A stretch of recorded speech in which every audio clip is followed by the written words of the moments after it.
Udah nikah dulu aja, rezeki mah ada, tolol. Menurut Umu gimana? Dulu kan waktu sebelum nikah, Buya juga belum mapan tuh. Kenapa Umu mau nerima lamaran Buya? Waktu itu Umu liatnya Buya udah tanggung jawab dengan diri sendiri. Belum lulus kuliah pun udah hasilan sendiri gitu ya. Walaupun nggak tetap, tapi tetap berpenghasilan itu udah jadi kayak kriteria tersendiri gitu loh.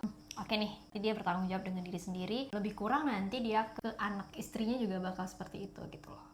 Kalau aku nungguin kamu jadi CEO dulu, kapan jadi CEO-nya gitu loh. Sekarang aja belum gitu kan. Mau nikah umur berapa kita nantinya? Kalau misalnya emang harus standarnya harus berpenghasilan sekian puluh juta kayak gitu.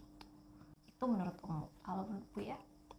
Kalau menurut Buya gini, tiap orang itu kan punya hukum nikahnya masing-masing.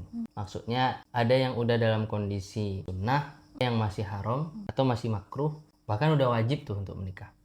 Nah, saat seseorang udah dalam kondisi wajib, meskipun dia belum mapan, tapi dia udah siap untuk bertanggung jawab. Karena mapan itu kan nggak terdefinisikan tuh. Maka kalau dia udah siap secara fisik, siap dari sisi mentalnya, siap untuk bertanggung jawab, punya ilmu dan kapasitas juga, ya bismillah gitu. Bahkan janji Allah dalam Al-Quran itu kan, iyakunu fuqara yughnihimullahu min fadlih. Nah, ayat ini konteksnya optimisme dalam mencari nafkah tuh.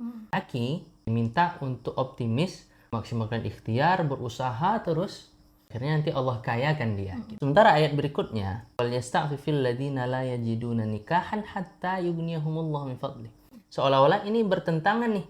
Padahal kalau kita pahami, ayat pertama itu fungsinya sebagai motivasi untuk optimis mencari nafkah gitu kan. Dan di ayat yang kedua itu konteksnya adalah memberitahukan kepada seluruh jomblo nih yang belum nikah untuk mempersiapkan diri sebaik mungkin. Kenapa? Karena setelah menikah itu ada tanggung jawab yang mesti diemban dan mesti dipelajari jauh sebelum nikah. Jadi kalau pertanyaannya mapan dulu baru nikah atau bismillah nikah aja, jawaban Buya menikahlah dalam keadaan siap meskipun belum mapan. Nah, kalau dari sisi laki-lakinya kayak Umu tadi bilang, nggak mesti punya penghasilan tetap, tapi tetap berpenghasilan. Ya, setidaknya dia bisa mempertahankan jiwa providernya. Apa ya? Ini gengsi kawamnya itu kuat loh Yes, gitu ya benar. untuk laki-laki Benar, gitu ya. Jadi menurut Umu, mapan dulu atau nikah? Setuju kayak yang Buya bilang tadi, nikahlah Dalam ketika keadaan siap.